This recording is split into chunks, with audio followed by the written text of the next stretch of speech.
Today is Monday, February 24th, and this is William Michael of the Classical Liberal Arts Academy.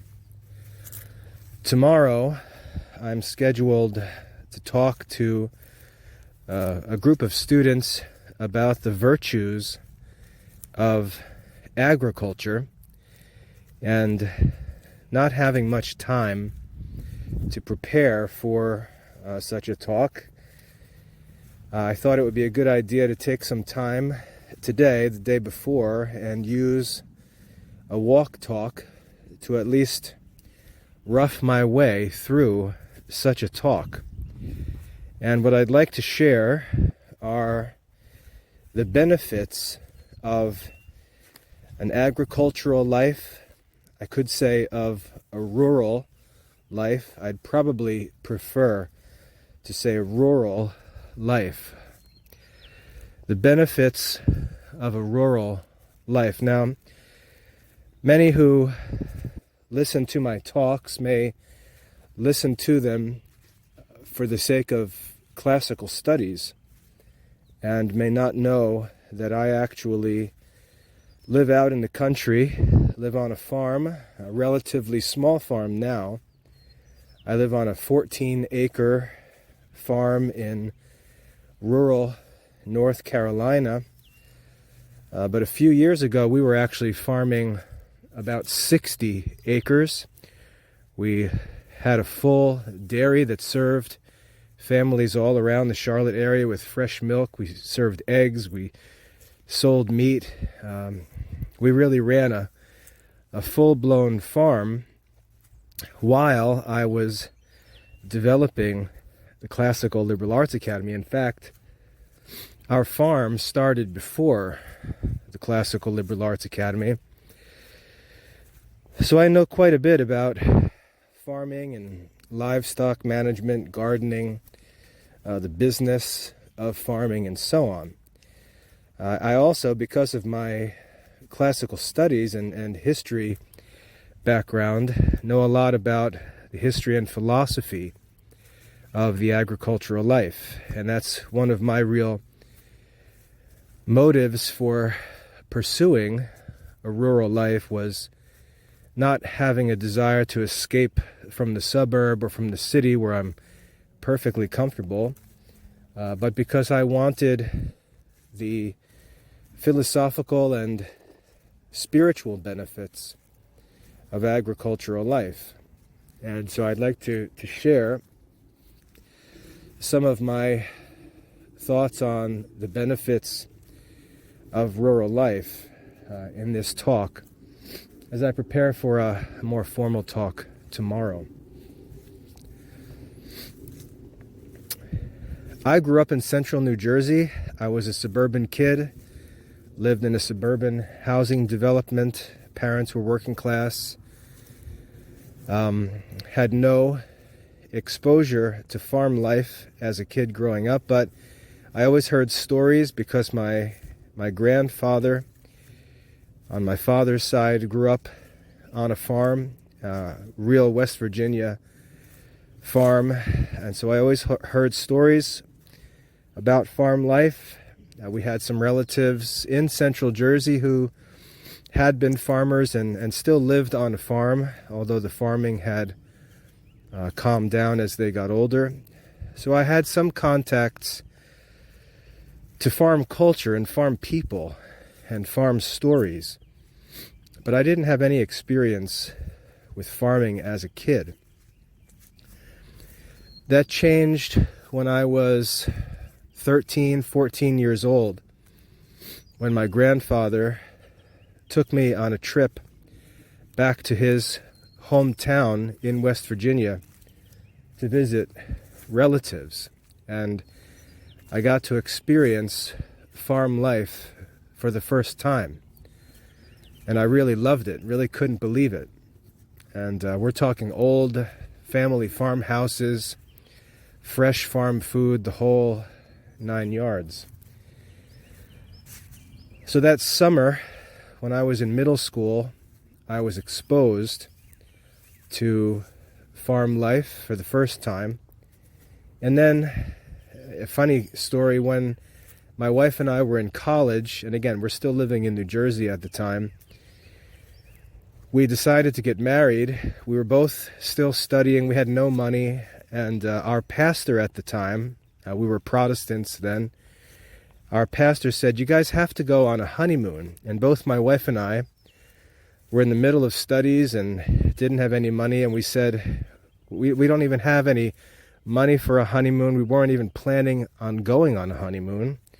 We're happy just to get on with our lives together. But our pastor really insisted, and he told us that he thought we would like a trip out to Amish country. And so he actually took out his own Visa card, got on the phone with a hotel in the area, and it was sort of a bed and breakfast in Amish country in Pennsylvania, and arranged for us to go out there and spend a couple days out in the country. And when we got out there, it's one of the most beautiful places in America to visit, and reminded me in some ways of my grandfather's life and stories, my farm family's farm in central New Jersey, but it was just much more beautiful and old-fashioned and developed as they do it out in Amish country.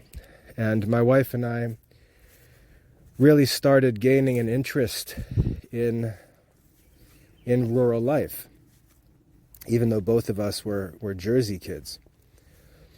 At the same time, as we're going through all that, back in New Jersey, I'm studying classics and history, and I start getting into more and more philosophy. And I'm not talking about college philosophy classes. I'm talking about real philosophy studies, personal philosophy studies. And I started to notice that many of the Roman poets, like Virgil, spent time writing a great deal about rural life. I started to read the writings of the Roman poets. I started to run into philosophers who had a good deal to say about the virtues of the agricultural life. In particular, Cato, the Roman Cato, wrote a book on agriculture. And reading that, he presents this really interesting argument for agriculture in the opening pages of the book. He says, the life of a merchant, the life of business, which most of us are familiar with, the life of business offers the opportunity for great profit, great riches. And so it's enticing, it's attractive, but it's very risky, it's very dangerous. And while it offers a promise of great riches, it also warns us of the danger of losing everything. And so it's a risky life. And this is the life that we see most people living today. We see it as the normal way of life. But if we're honest, it's a very risky life. We can see people living in beautiful suburban homes, enjoying all of the cultural benefits of urban life, and think to ourselves, everything looks great, but if this person or that person loses their job, or if a company goes under, or if the economy shifts directions or new technology arises, these people may completely lose the means of their income and the source of this whole life that we see them enjoying. So while it offers the opportunity for great prosperity, great luxury, great wealth, great comfort, and I'm not criticizing any of that, the life of business offers a great quality of life. It's also very risky. And the philosophers argued that the benefits weren't worth the risks. Cato argues that the benefits of the business life are not worth the risks. Now, if we think of a wise man, we think of a man who lives a quiet, stable life. We think of an old man, and we can see that there's a need for regularity, there's a need for order, there's a need for stability, so a man can make progress in learning, in studying, in thinking, in discussing, in writing, and so on. And we see that the up and down life of the business world, the busyness, the stress, the constant changes, and so on, really don't serve a life in which a man is seeking wisdom. It also puts a man, I think this is often overlooked, it puts a man in the midst of what is a relatively artificial world.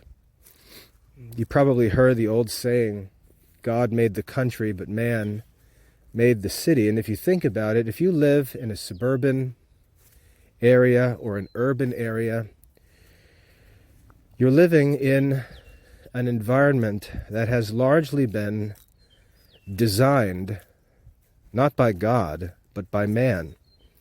The way you live, the way you think, the way you do things, it's all based on an artificial human design. Change is constantly very risky, but at the same time, we all have to admit, it offers great comforts. I could very easily live in a suburb. I could very easily live in an apartment in a city. Very easily. I'd be very, very content living in an urban area as a classicist, as a student, as a teacher. Very content to live in a suburb if I had to. But as I continued studying philosophy, I became more and more attracted to the rural life. The argument that Cato makes is that the agricultural life is a stable, it's a safe life, a peaceful life. It's not an easy life. It's not a comfortable life. Certainly not a luxurious life. It's a life where there are difficulties, but they're of a different kind. The difficulties in rural life are different from the difficulties in suburban or urban life. The challenges of agricultural life are not like the challenges of business life. For example, one year we had a thunderstorm come through in the middle of the summer and wipe out an entire field of corn. Just totally annihilated a field of corn. And after going through all the work of preparing the field, seeding the field, cultivating the field, seeing the corn begin to grow, having a great looking crop developing in the field, and then to see it wiped out one evening by a storm can be very frustrating, can be very depressing. But the difference on the farm is that when there is a failure, when there is some sort of unfortunate event, it's a season. It's a season. And so we go out and we clear the field and we get it ready for the next planting season, which is just a month away, 2 months away. And we just get back to work. So even when there are disappointments, the extent of those disappointments is limited. And we learn to be patient and just get back to work. Whereas in business, a misfortune like losing a job, if it comes at the wrong time in one's career, could lead to a problem that is never overcome. And so the difficulties are certainly different. And yet at the same time, I want to make sure this is clear. At the same time, business life, if business is pursued within God's will, honestly and justly, and in God's providence, prospers for one's entire career, I don't know that we could say that there's a better life possible, but that's rarely, if ever, in our control. Depends on many factors that we have no control of. And so it's risky.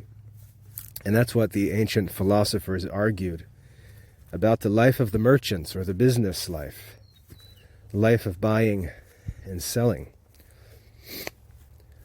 So reading Cato, I really became convinced as a young married man and father that I wanted to pursue an agricultural life, and in God's providence, I was actually, I had a chance to work teaching in Amish country for a year before moving down to North Carolina with my family.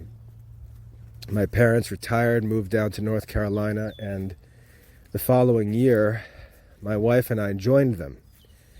And we started a family farm together, a 14-acre farm that I eventually expanded, adding another 45 acres to. We started farming, and I was teaching, and so I was making a small salary. I think my salary at the time, this was around 2006, I think I was making $37,000 a year, working as an upper school classics teacher, but our life was beautiful. We didn't have much cash, but being in the country, we had a lot of time because I had the school teacher's schedule. I worked 180 days a year.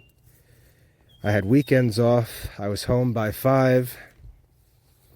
A very, very easy schedule with lots of free time that I could devote to working on the farm. And so I cleared the land for our house. We built a house in 2006. I think our house only cost us $125,000. And we had a very affordable life established in rural North Carolina. And I continued to work teaching about 40 minutes from our farm in Charlotte until 2008, when I started the Classical Liberal Arts Academy. Now, as for the benefits of the agricultural life, as I've lived the agricultural life for almost 20 years now, I could go on and on with all kinds of comments and thoughts, because I really have found that the agricultural life weaves together so well with the Catholic life. One of the fundamental principles that I think join the agricultural life and the Catholic life together is the call to a voluntary poverty. Voluntary poverty. And this is a very, I think, misunderstood topic. The topic of voluntary poverty. It's important to know that it's voluntary poverty. It's not poverty simply. It's not simply the absence of money. It's not simply the absence of luxury. It's very important, I would say, that it's referred to as a voluntary poverty. It's a willed poverty, and I think a better way to think of it is a simplicity of life. When St. Paul is writing, I think it was to Timothy in the New Testament, he says, "Let us be content with food and clothing." Let us be content with food and clothing. And it's important to note that he doesn't say housing, he doesn't say money, he doesn't say health insurance, he doesn't say anything else. He says, let us be content with food and clothing. And Paul was certainly a man who could have a luxurious life if he wanted to. But what he says is godliness with contentment is great gain. Godliness with contentment is great gain. And in contentment, clarifying what he means by that, he says, let us be content with food and clothing. So when we talk about voluntary poverty, I would argue that it's a willing simplicity of life. It's where we choose to forego all of the baubles and bric-a-brac available to us in modern society, all of the opportunities we may have to live here or go there or possess this or experience that. It's a choice, a willingness to forego all of that for a simple life, a quiet, retired, peaceful life. But it's not an inactive life. It's not a selfish retirement. It's not retirement in the sense that most in American society talk about wanting to retire one day so they can play and travel and just not work. It's a retirement to serve a higher purpose. It's a retirement from the rat race, as it were. But more importantly than that, because everybody would like to be out of the rat race, but they have desires which require them to remain in the rat race. They have desires for a certain style of eating, a certain comfort level in their housing. They want their health insurance, they want air conditioning, they want new cars and trucks, they want to go on vacations, they want all these different things. And so they'll talk about wanting out of the rat race, but they desire all of the things that make the rat race the rat race. That verbal interest in escaping the rat race is not the desire for a simple life. It's just talk. They actually don't desire the simple life. The desire for the simple life is really a desire for a life of religious devotion, of philosophical study that accepts conditions that make that life possible. It accepts any conditions required by that life. So for the sake of prayer and study and meditation, for the sake of philosophical study and meditation and writing, one is willing to accept simple living conditions to pursue those higher things. And we all understand this. You know, when I met my wife, I quickly realized that she was the only thing that I desired in life. And I would be willing for the opportunity to be with her, for the opportunity to marry her, to live with her, to spend my life with her. I would gladly sacrifice anything. I would live in the simplest, humblest conditions to be with her, and she felt the same way about me. And when we got married, it was because we wanted to be together more than anything, and we were willing to accept whatever conditions our marriage required. And that's really the idea of voluntary simplicity, except it's serving an inferior end, serving a human relationship rather than a devotion to the pursuit of wisdom, a contemplative life. Now, when we talk about religious vocations, when we talk about choosing a contemplative life, we're talking about pursuing this in a more perfect way, the most perfect way. And most people will think of monastic life or a vocation to the priesthood, some formal religious vocation, which I would argue is the most perfect of a life. And if you think about the evangelical counsels that Christ taught, he called men to poverty, chastity, and obedience. And he didn't call men to those things for their own sake, as if poverty, chastity, and obedience are ends in themselves.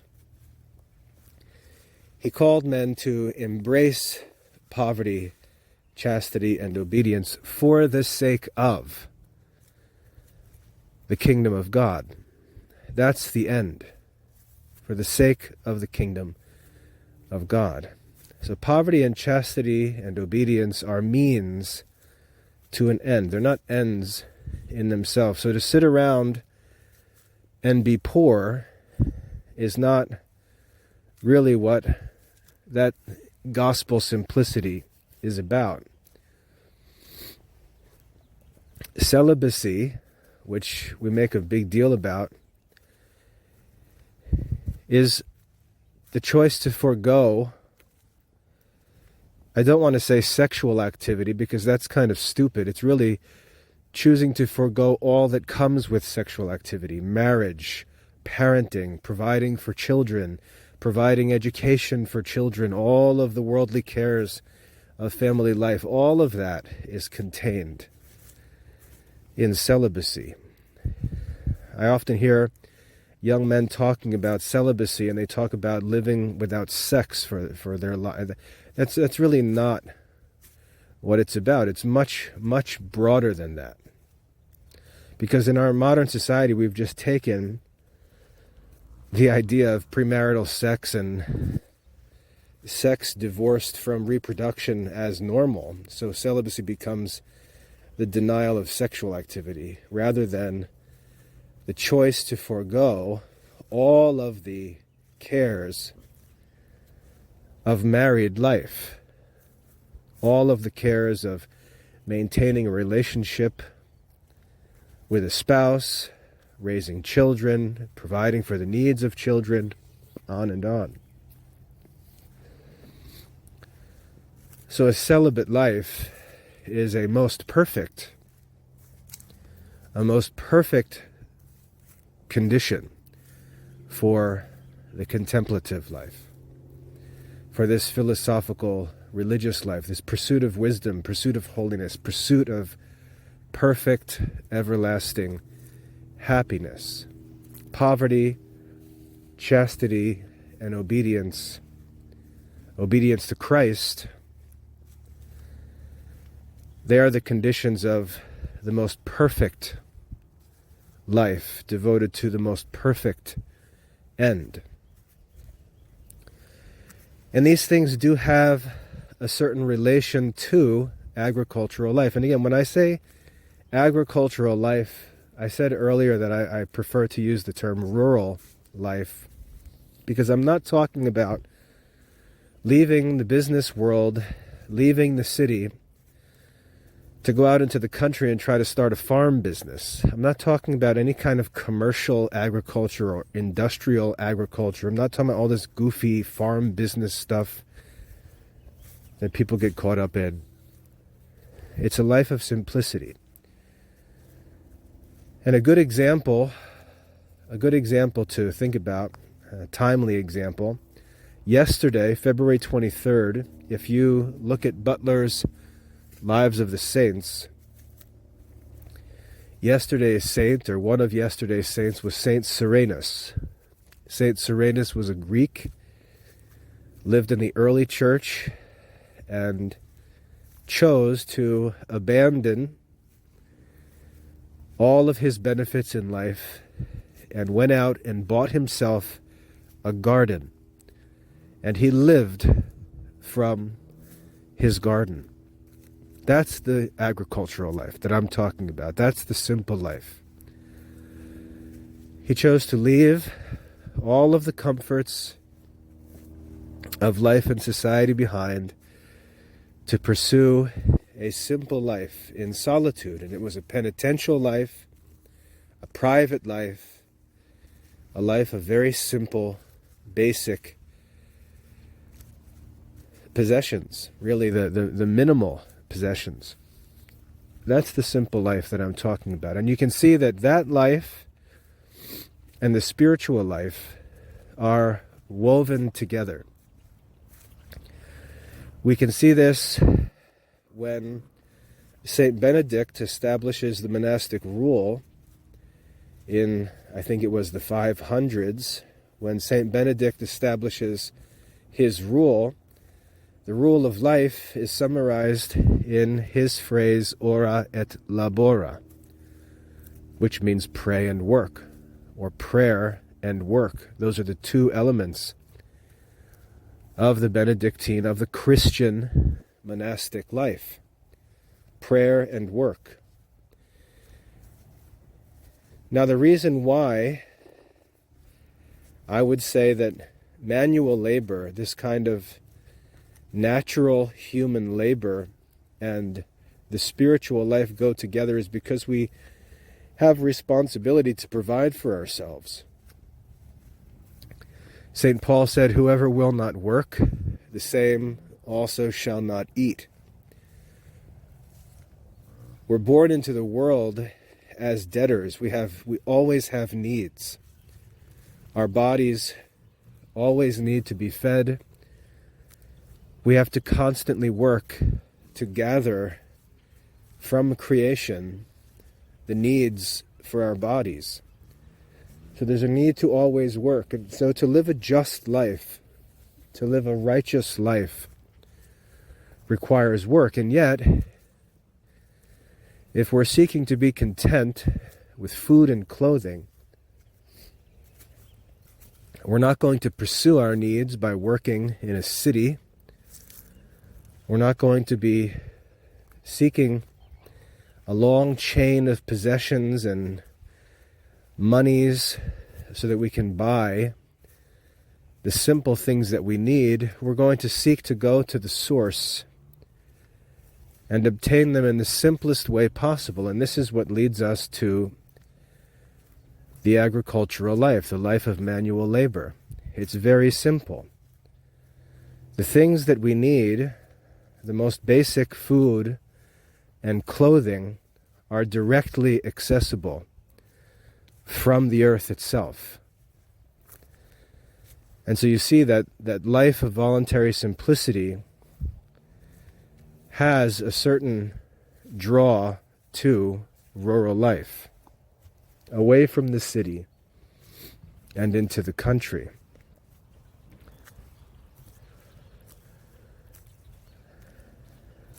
Now, before I mentioned that one of the interesting challenges we face in the city is that we live in an artificial environment. We live surrounded by things that have been invented by men. And I don't just mean smartphones and television screens and cars. I mean the entire design of cities and towns, the entire social engineering, as it were, of modern society in suburban and urban areas. It's entirely man-made, entirely artificial. And it's not necessarily designed by men who have God in their thoughts. They're not designed by men who are wise with reference to God and divine things. They're men who may be pragmatists. They may be men who design things to achieve certain inferior ends, but they're not necessarily engineering society with a view to the ultimate end. And so being surrounded by that artificial society immerses us in a society that man is never necessarily supposed to be immersed in. And we can try to explain it away and say, oh, well, it's just providential, that's where God put us. But the problem with that is that the mission of the laity is to direct temporal affairs according to God's will.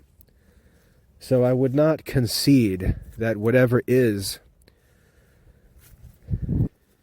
happens to be in place according to the design of men is what should be. And in fact, I would argue that if it's not in harmony with God's will, Christian men should be working to change it.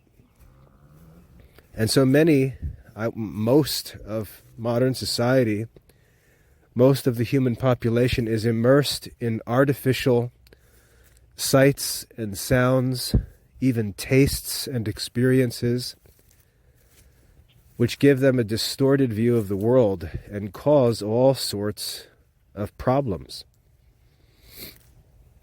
They're surrounded by an artificial environment. Out in the country, it's not so. Out in the country, I'm walking out in a back field on the farm right now. I'm surrounded by trees, the sky, some clouds, a sunset. Everything except for my house was designed by God Himself. It's natural. I'm surrounded here not by the sights and sounds of man-made society, but by the sights and sounds that God Himself created in the world, as far as my eyes can see, in all directions.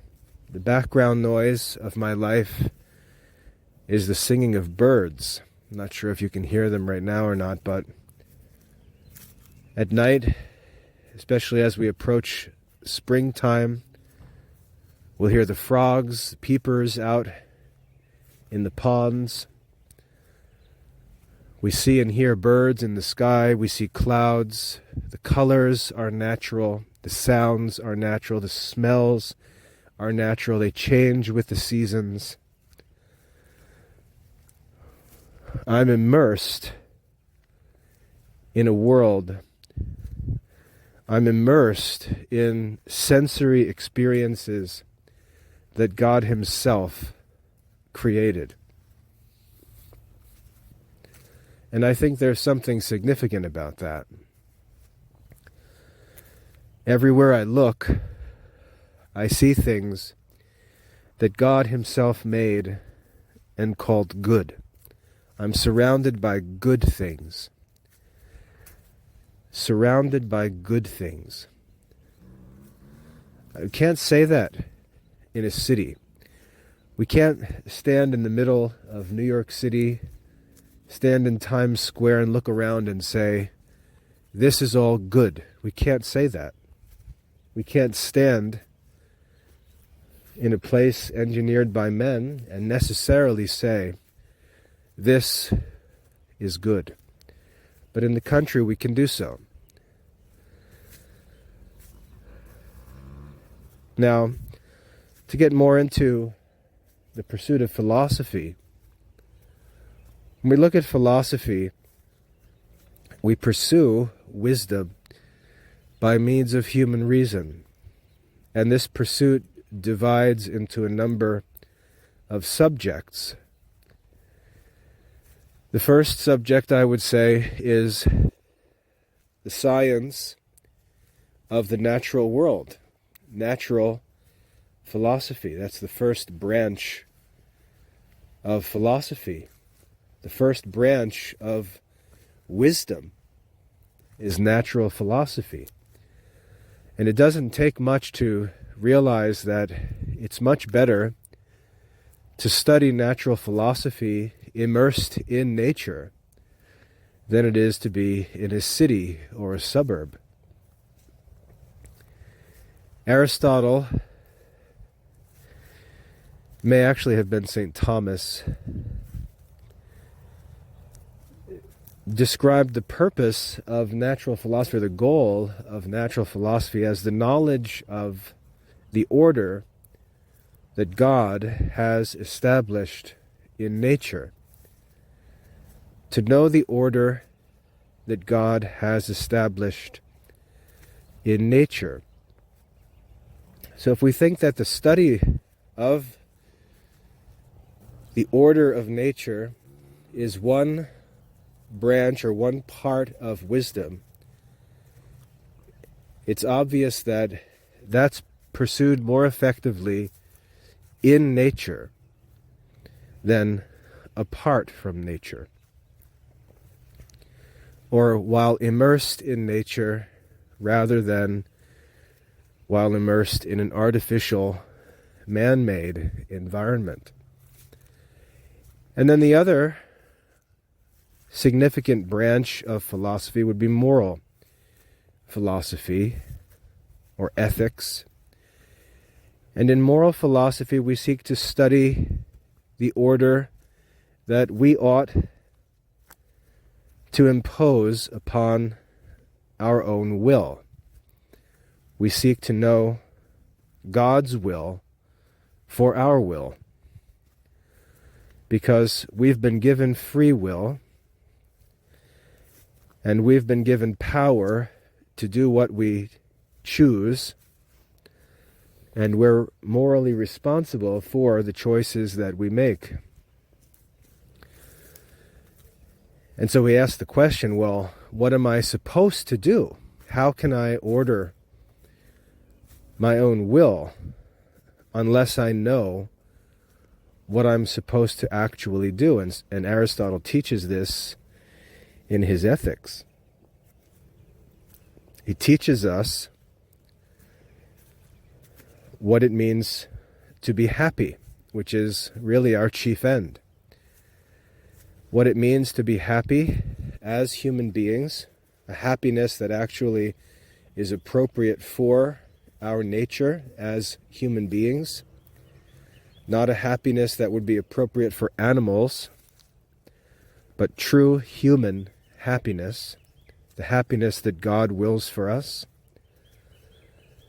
and how we pursue that by willing good, by choosing the good in every different area of life. And these are the virtues. Now, again, we'd have to ask if it's our goal to pursue the knowledge of moral philosophy, to know ourselves, that after all is the first principle of ancient philosophy, know thyself. Would it make more sense to study ourselves in the context of a natural environment or an artificial environment? It doesn't take much for us to realize that trying to find ourselves, trying to understand ourselves in an artificial environment can lead us to many false conclusions. We see this all through modern society, where people can't even figure out what gender they are. They can't figure out their sexual orientation because they're under the influence of all kinds of sights and sounds and opportunities, ideas that naturally they shouldn't even be exposed to. And this leads to all kinds of confusion and deception and error. Whereas in nature, when we ask questions about morality, we have man in his natural environment, surrounded by animals and plants, natural objects, in the midst of natural cycles, all of the order of the natural world, the seasons. We look up and we see the sun and the moon and the stars and the planets. We see the birds, all of the different animals, all their different functions, all their different characters. We see all the different plants, all their different uses and functions and forms. And then we see ourselves in the midst of this natural world, and we can very easily differentiate ourselves. We can very easily recognize what's different about us, namely that we have understanding, that we have reason, we have the ability to control things that are much, much larger, much more powerful than we are by the use of our intellect. We're able to tame and order entire herds of livestock by reason. And we see that we have superior faculties to all of the animals. We can control all of the animals, all of the plants, and bring nature into subjection to a limited extent. But we see in the order of nature that we stand at the top of that order, and we see what it is that causes us to stand in that position. And we either live in a way that's appropriate for that state of life, for that place, or we live like inferior creatures. And it's interesting to listen to the arguments that people make in modern society. For example, they'll say there's nothing wrong with homosexuality because homosexuality is natural. And we can say that homosexuality is natural because there can be found examples of homosexual behavior among animals. And that's presented as a good argument. There are other animals that participate in homosexual activity, therefore it's acceptable for men, because men, the argument assumes, are just one species of animal. And you see that the fundamental error there is that there's a denial of man's superiority to the other animals. That while it may be true that this behavior is found among inferior animals, man is able to see the problems with that behavior. He's able to exercise reason. He's able to rule over that inclination or instinct, whatever it may be, and cause himself to live according to wisdom. And so that's the purpose of moral philosophy. In every area, in every moral question, to discern what is good, what is right.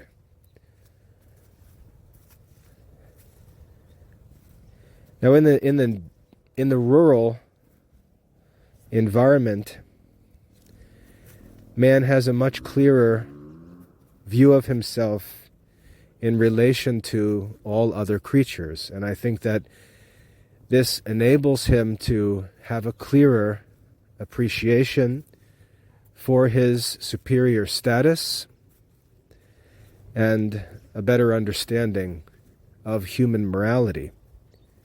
I think when we move into artificial human society, we can see things established as normal, which are in fact not normal at all outside of that artificial environment. And we can see how that becomes a source of deception. This appearance of something being normal, which is in fact not normal at all. And so for moral philosophy, I would argue that it's better to be immersed in nature than to be immersed in human society. Now, some may argue that Socrates said the opposite, and he did. Socrates, I don't remember the dialogue, but he mentions in one of Plato's dialogues that he prefers the city to the country because he obviously pursues his knowledge by means of dialogue with other men, and other men tend to be gathered together in cities. And so it seems that Socrates would recommend the city to us as a better place to learn philosophy than the country, but Socrates is not as wise as many modern people who don't study much philosophy like to pretend that he is.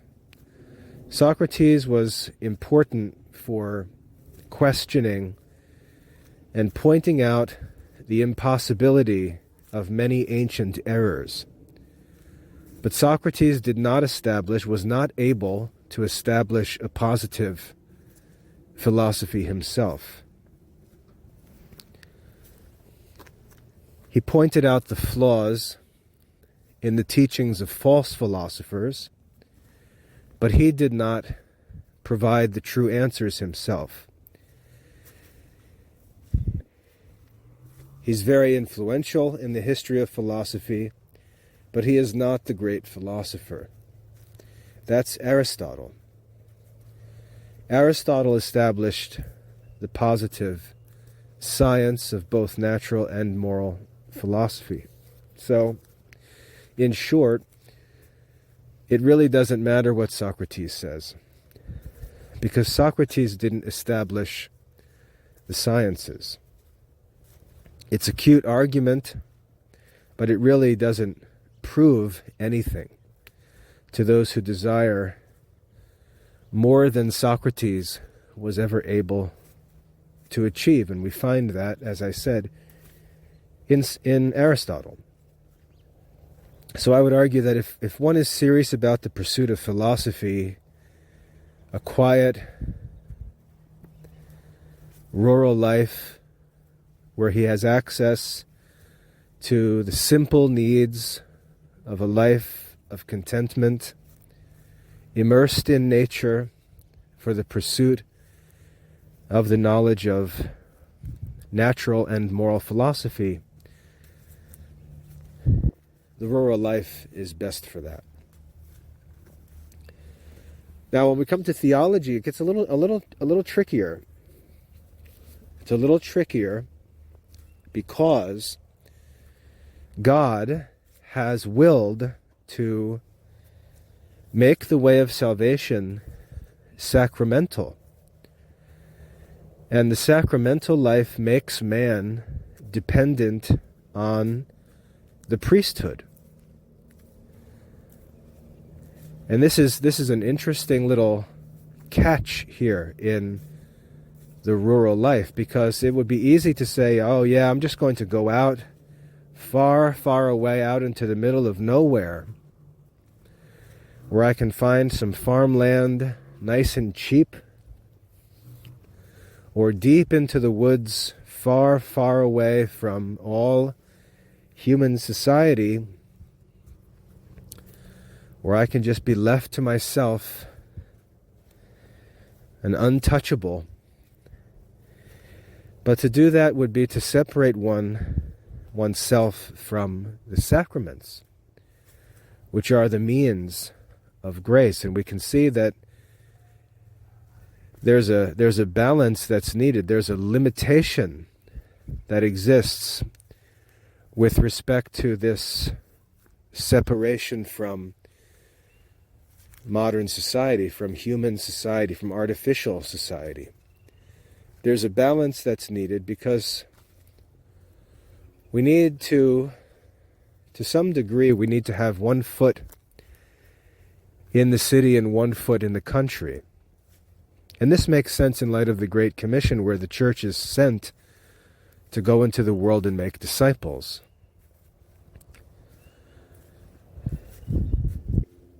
So we see an interesting balance that the sacramental nature of true religion places upon this talk about rural life, because it's not just escaping to go live by ourselves, to live off the land, as it were. It's to separate ourselves for the benefits that I mentioned, but not to separate ourselves to the extent that we're neglecting the Great Commission, neglecting human society, neglecting love for our neighbor. Remember, the mission of the laity is to direct temporal affairs according to God's will. Remember St. Dominic's motto, to contemplate and share the fruits of contemplation. So it's not a selfish, escapist running away from evil. It's a separation for the sake of contemplation, for the sake of sanctification, for the sake of prayer and study, of self-perfection, but with an end to serve our neighbor, to love our neighbor as ourselves, to go back, as it were, to go back into the town wise and sanctified, and help others to understand the way of salvation and model that life of contemplation, of sanctification, to allow them to see a different way. And we recognize this in the life of monks and priests, where, I would say monks more than priests, where the habit, you see a monk in an airport or just in town. I ran into two of the missionaries of the poor at the grocery store last week. And you see them in the world, and you see them as these visible signs of a different world. And while they bring the habit into the modern world as a sign of what St. Paul would call a more excellent way, our sanctity, our wisdom, our temperament, our disposition,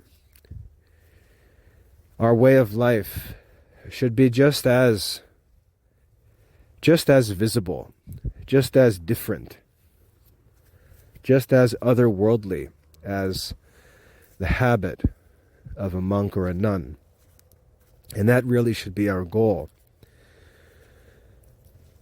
To be so transformed by a life separated for the sake of wisdom and piety, that when we do go into town or go into the marketplace or travel when necessary, the people around us, the people who we speak with, who we interact with, who we work with, they should have a sense that we're different. And not just that we're different, not that we're weird, but that we're happier, we're more peaceful, we're wiser, we're more secure, we're more godly, if we think of godliness as an attribute. Other people should notice that. And if they don't notice it immediately, they should notice it as they interact with us over time, as they see us handle misfortunes, as they see us go through the changes of life. They should know, they should see that there's something stronger in us. There's some strength in us that they don't necessarily possess, that they shouldn't possess if they're not Christians. They shouldn't be able to do the things that we do if this talk of the Holy Spirit is real, They shouldn't be able to do the things that we do, to live the way that we live. And that strength and virtue, I would argue, is cultivated through a life of simplicity, of manual labor, of life in a natural environment, separated from the rat race, separated from the desires that make the rat race necessary. And that should really permeate through every aspect of our lives. We should be different. We should be better. And there should be something heavenly about our speech, about our behavior, about the life that we live.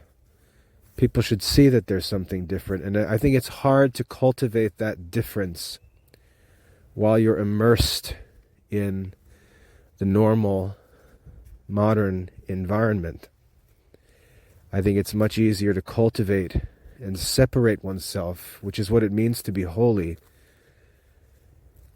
in a natural environment, immersed in things good, things that are created by God, things that help us to pursue wisdom and grow